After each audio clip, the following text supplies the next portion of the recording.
Hello everyone, this is Sapna Singh and welcome to the channel Do Educate. Entropy के बारे में हम देख रहे थे, एंट्रोपी के बारे में डिस्कशन कर रहे थे हम। चेंज इन एंट्रोपी हमने कल देखा था, कुछ रिवर्सिबल और इरिवर्सिबल के केस में हमने देखा था। आज थोड़ा सा उस चीज़ को और आगे बढ़ाएंगे और देखेंगे कि जो चेंज इन एंट्रोपी होती है वो गैसेस के लिए, आप कह सकते हो मेनली आइडल गैसेस के लिए क्या होती है। आइडल गैसेस के केस में चेंज इन एंट्रोपी की वैल्यू क्या होती है, ये अभी हम देखेंगे। तो चेंज इन एंट्रोपी मैंने आपको बताया था कि जो ds होता है वो चेंज इन एंट्रोपी होता है। और अगर दो पॉइंट है, जैसे कि 1 से 2 प्रोसेस हैं और उनमें अगर निकाला जाए तो उसको हम कैसे लिखेंगे, S2 - S1। या फिर जैसे कि हमने पहले भी देखा था कि अगर टेम्परेचर चेंज निकालना है तो टेम्परेचर में चेंज हम कैसे निकालेंगे, final temperature minus initial temperature. इसी तरीके से एंट्रोपी भी क्या होगी, S2 - S1 हो जाएगी, मतलब final entropy minus initial entropy. और इसकी वैल्यू जो निकलेगी, होता क्या है कि 2 चीज़ें इनमें होती हैं। आइडियल गैस के केस में एंट्रोपी की बात की जाए, चेंज इन एंट्रोपी की बात की जाए तो इसमें 2 केसेस होते हैं। पहला केस ये होता है कि अगर वॉल्यूम कांस्टेंट है और दूसरा क्या है कि प्रेशर कांस्टेंट है। ठीक है, पहला केस क्या हो गया कि वॉल्यूम यहाँ पे कांस्टेंट है और दूसरे केस में क्या है, प्रेशर कांस्टेंट है। अगर वॉल्यूम कांस्टेंट है यहाँ पे, तो वॉल्यूम कांस्टेंट है तो इसके लिए फर्स्ट केस के लिए, पहले केस के लिए क्या होगा, S2 - S1 क्या होगा, इसकी वैल्यू होती है CV ln of T2/T1 plus R ln of this is V2/V1। ये क्या आता है, चेंज इन एंट्रोपी। ये किसके लिए है, आइडियल गैस के लिए है। किसके लिए है, आइडियल गैस के लिए है, ये आइडियल गैस। और किसके लिए, कांस्टेंट वॉल्यूम के केस के लिए। किसके लिए, कांस्टेंट वॉल्यूम केस के लिए। इसी तरीके से अगर दूसरे प्रोसेस की बात की जाए, मतलब प्रेशर अगर कांस्टेंट है तो यहाँ पे जो चेंज इन एंट्रोपी होगी वो S2 - S1, इसकी वैल्यू क्या हो जाएगी, CV को हम रिप्लेस करेंगे CP से और यहाँ पे क्या हो जाएगा, ln T2/T1, ये एज इट इज़ रहेगा। R क्या होगा, एज इट इज़ रहेगा। यहाँ पे प्लस R की जगह -R हो जाएगा और ln यहाँ पे हो जाएगा P2/P1।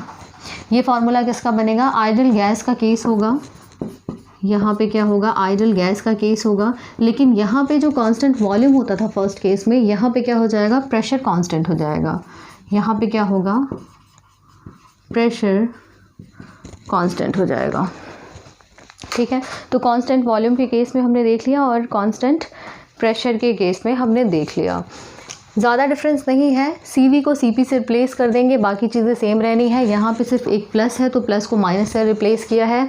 उसके बाद बाकी चीज़ें, यहाँ पे वॉल्यूम है तो वॉल्यूम का टर्म आएगा, अगर प्रेशर है तो फिर प्रेशर का टर्म आएगा। ये क्या हो गई, दूसरी इक्वेशन हो गई। ये क्या है, आइडियल गैस के लिए है। ये दोनों इक्वेशन जब भी आएंगे वो कब वैलिड होंगे, ये सिर्फ और सिर्फ आइडियल गैस के लिए वैलिड होंगे। और एक चीज़ हमने TDS इक्वेशन के बारे में देखा था। TDS इक्वेशन जो होती है हमारी, वो किसके लिए होती थी, रिवर्सिबल के लिए होती थी प्लस इरिवर्सिबल के लिए होती थी। ठीक है, TDS किसके लिए, रिवर्सिबल प्लस इरिवर्सिबल प्रोसेस के लिए। लेकिन ये जो फार्मूला दोनों मैंने यहाँ पे बताया हुआ है वो सिर्फ और सिर्फ किसके लिए, आइडियल गैस की कंडीशन के लिए वैलिड होगा। उसमें हमें ये देखना है कि उस क्वेश्चन में कांस्टेंट वॉल्यूम रिटन है या फिर कांस्टेंट प्रेशर रिटन है। जो भी दिया होगा उस हिसाब से हम उस अकॉर्डिंग फार्मूले को लगाएंगे। CP को CV से रिप्लेस करना है, प्लस को माइनस से रिप्लेस करना है, V1 को P2 से और V1 को P1 से और V2 को P2 से रिप्लेस करना है। ठीक, बात समझ में आ गई होगी। तो यहाँ पे हमने क्या देखा कि किस तरीके से चेंज इन एंट्रोपी हम निकालते हैं। क्वेश्चन पूछे जाते हैं इससे, गेट एग्जाम में भी क्वेश्चन पूछे जाते हैं, ASE में भी क्वेश्चन पूछे जाते हैं। कुछ का फॉर्म कई बार क्या होगा कि सीधे वॉल्यूम चेंज नहीं हो रहा है तो ये टर्म ऑटोमेटिकली क्या हो जाएगा, ln1 हो जाएगा, फिर ये टर्म बचेगा।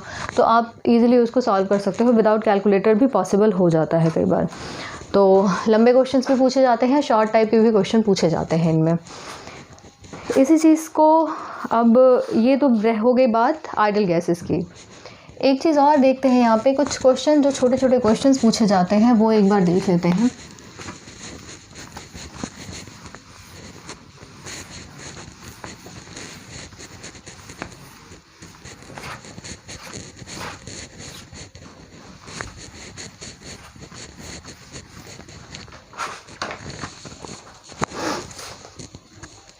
एक क्वेश्चन है, इसमें लिखा है the latent heat of evaporation of water at 100 degree C जितना। लेटेंट हीट दिया हुआ है, लेटेंट हीट दिया है वाटर का 100 डिग्री सी पे, टेम्परेचर इज़ 100 डिग्री सी पे। लेटेंट हीट की वैल्यू जो दी हुई है उन्होंने दी है 2560 और यूनिट है किलो जूल पर केजी, किलो जूल पर केजी, और ये दिया है 100 डिग्री सी।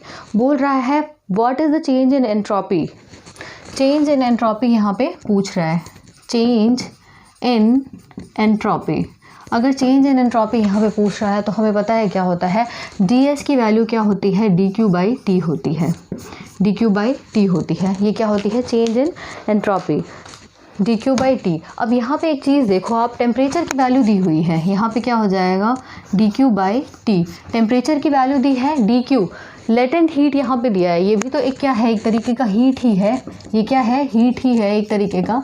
तो क्या हो जाएगा, dq क्या हो जाएगा, latent heat divide by temperature, और लेटेंट हीट की वैल्यू जो दी है यहाँ पे वो है 2560 डिवाइड बाई, और यहाँ पे टेम्परेचर की वैल्यू कितनी है, यहाँ पे क्या करना है हमें, 100 डिग्री सी गिवन तो है, 100 डिग्री सी गिवन है, लेकिन हम क्या करेंगे कि 100 प्लस 273 करेंगे, इसको केल्विन में कन्वर्ट कर देंगे। तो क्या हो जाएगा 373 केल्विन आ जाएगा, इसको उतारेंगे यहाँ पे 373 केल्विन, यहाँ पे क्या है ये 2560 है, ठीक है। ये यहाँ पे 373, ये यहाँ पे, अब इसको आप अगर डिवाइड करोगे तो इसकी वैल्यू जो निकल के आएगी,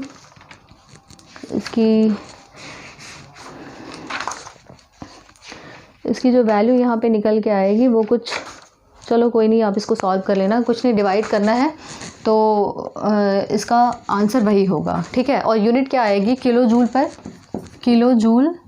पर केजी केल्विन, क्या यूनिट आएगी, किलो जूल पर केजी केल्विन। तो क्या करना है, चेंज इन एंट्रोपी, यहाँ पे क्या किया है इन्होंने, वाटर के बारे में बोला है कि 100 डिग्री सी टेम्परेचर था यहाँ पे, और लेटेंट हीट की वैल्यू दी हुई है, चेंज इन एंट्रोपी पूछ रहा है, फार्मूला हमें पता है dq/t होता है, और वैल्यू रखेंगे और जो भी काटने पे आएगा आंसर वही होगा, ठीक। एक नेक्स्ट क्वेश्चन और देखते हैं, इसमें कह रहे हैं change in entropy depends on. Next question है क्या है कि change in entropy depends on, किसके ऊपर डिपेंड करती है। चेंज इन एंट्रोपी हमें पता है कि सबसे पहले क्या होता है, ds इज इक्वल टू क्या होता है, dq/t होता है, ये रिवर्सिबल के लिए होता है। और अगर इरिवर्सिबल के लिए बात करें तो ds इज इक्वल टू क्या होता है, dq/t प्लस एंट्रोपी जनरेशन, क्या होता है, एंट्रोपी जनरेशन। ये किसके लिए हो गया, इरिवर्सिबल के लिए, और ये क्या है, रिवर्सिबल के लिए है। तो change in entropy depends on, किसके ऊपर डिपेंड करती है, तो ऑब्वियस सी बात है, ये यहाँ पे ऑप्शन जो दिए हुए हैं, आप ऑप्शन में लिखा हुआ है change of mass, change of temperature, change of specific heat और चेंज ऑफ हीट। तो हमें पता है ये चेंज ऑफ हीट के ऊपर डिपेंड करता है। एक ऑप्शन यहाँ पे दिया है change in temperature, change in temperature, तो चेंज इन टेम्परेचर यहाँ पे सिर्फ टेम्परेचर पे डिपेंड करता है, चेंज इन टेम्परेचर पे डिपेंड नहीं करता है। तो इसलिए आप कह सकते हो कि चेंज इन एंट्रोपी किसके ऊपर डिपेंड करती है, चेंज इन हीट, या फिर आप कह सकते हो जो चेंज हीट में, सॉरी चेंज ऑफ हीट के ऊपर ये डिपेंड करता है।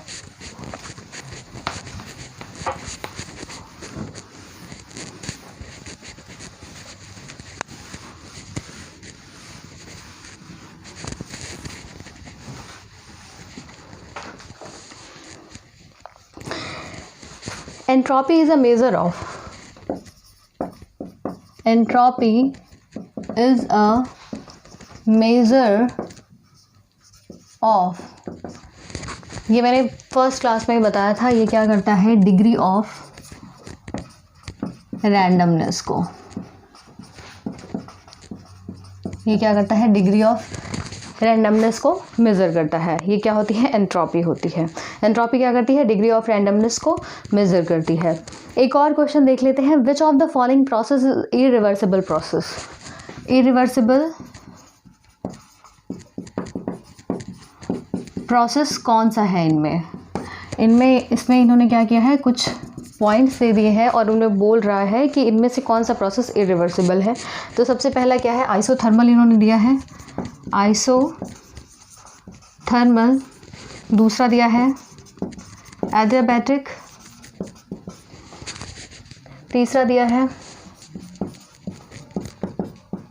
थ्रॉटलिंग। फोर्थ दिया है ऑल। पहला ये है, दूसरा ये है, तीसरा ये है और फोर्थ क्या है, ऑल। तो इरिवर्सिबल प्रोसेस मैंने पहले ही बताया था जब हम थ्रॉटलिंग प्रोसेस के बारे में बात कर रहे थे। तो थ्रॉटलिंग जो प्रोसेस है वो हाईली इरिवर्सिबल प्रोसेस है। इसको क्या करते हैं, रिवर्स नहीं कर सकते हैं। तो इरिवर्सिबल प्रोसेस कौन सा है, ये थ्रॉटलिंग प्रोसेस है। आइसोथर्मल, एडियाबैटिक, ये सारे ऑप्शंस गलत हो जाएंगे। इरिवर्सिबल प्रोसेस जब भी आएगा वो क्या होगा, थ्रॉटलिंग प्रोसेस होगा। तो ये कुछ क्वेश्चंस हमने आज देखे हैं एंट्रोपी से रिलेटेड, और एंट्रोपी जो आइडल गैस के लिए जो चेंज इन एंट्रोपी होगा वो भी हमने देखा है अभी। और कल देखेंगे, कुछ और क्वेश्चंस करेंगे, अच्छे क्वेश्चंस करेंगे। ये तो चलो शॉर्ट क्वेश्चंस थे, एक नंबर वाले क्वेश्चन थे। थोड़ा कह सकते हैं कि थोड़े अच्छे जो 2 मार्क्स में पूछे जाते हैं वो क्वेश्चन कल प्रैक्टिस करेंगे। तो आप देख लेना इसको। मिलते हैं नेक्स्ट क्लास में। Thank you.